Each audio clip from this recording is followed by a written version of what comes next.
When we have a headache or a fever, we expect a quick fix. We pop a pill and trust that it will trigger a series of seamless chemical reactions inside our body to cure what ails us. We've grown accustomed to these organized shelves of reliable cures in our own homes, but behind every single bottle is a grueling trial of survival. This timeline visualization shows the true lifespan of a medical discovery. Getting just one new medication from an initial idea to a patient's hands takes an average of 10 to 15 years, with the development cost rapidly climbing to $2.6 billion. That massive price tag exists because biology is incredibly complex. Scientists cannot simply program human tissue to behave exactly how they want, mostly because we're still unraveling how those unpredictable cells actually work.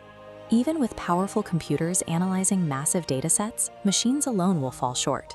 An algorithm can guess, but it cannot perfectly predict how a new chemical compound will interact inside a living, breathing body.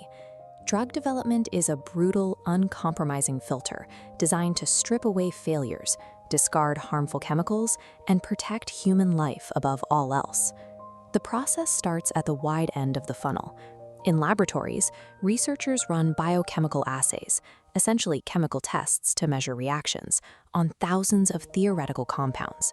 To see how these chemicals actually behave in a physiological system, the surviving compounds face their first true biological test. They are humanely introduced to research animals raised in highly secure, specific pathogen-free environments, so that common outside diseases don't skew the data. Some of these subjects are actively genetically modified to accurately mimic specific human conditions, like heart disease or cancer. This bridges the critical gap between a theory on a computer screen and a living organism. The primary goal here is active elimination. Scientists are hunting for toxic effects or ineffective results so they can immediately scrap dangerous compounds from the development pipeline. This diagram illustrates the extreme severity of that filter. Out of 1,000 initial chemical candidates dropped into the top of the testing process, only about one single highlighted compound will survive to become a candidate for human testing. That 99.9% failure rate is a triumph of safety. If those ineffective or harmful compounds weren't caught early by animal testing, the physical risk to humans in the very next phase would be unacceptable. With strong animal data in hand, the sponsor files an investigational new drug application with the FDA. Once approved, the doors open to human clinical trials.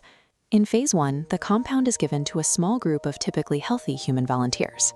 The focus here is strictly on biological safety, monitoring how the human body absorbs, processes, and tolerates the new chemical. If it clears that hurdle, Phase 2 begins.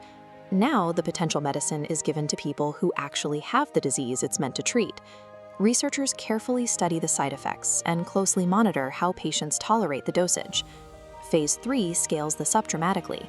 Large groups of patients are put under intense scrutiny to confirm the drug works exactly as intended, and to catch any rare adverse reactions that might have hidden in smaller trials. These 3 phases systematically replace early theoretical models with hard, undeniable real-world evidence. They prove, step by step, that a chemical compound can safely heal a human body. After surviving years of trials, the manufacturer compiles every single piece of data they've gathered into a massive marketing application for regulatory review. Then comes the FDA's final calculus. Scientific and medical experts evaluate the application to determine if the drug's proven benefits actually outweigh its inherent risks. Only if the benefits win out do they approve it for use. The medications that survive this gauntlet go on to save millions of lives. This precise process is how we secure our most effective cancer treatments and the daily medications that keep heart disease patients alive. It's also how we developed the childhood vaccines that eradicated ancient diseases and the wide variety of modern contraception options that people rely on today. Ultimately, these once experimental chemicals arrive here, transforming into the accessible, over-the-counter solutions waiting for us on pharmacy shelves. This same rigorous pipeline produces the life-saving medications used for human patients and household pets alike. A 15-year timeline and a $2.6 billion price tag is incredibly steep. But this uncompromising rigor, anchored heavily by responsible animal research, is the singular reason we have safe medicines today, and the only way we will develop the medications we need for the future.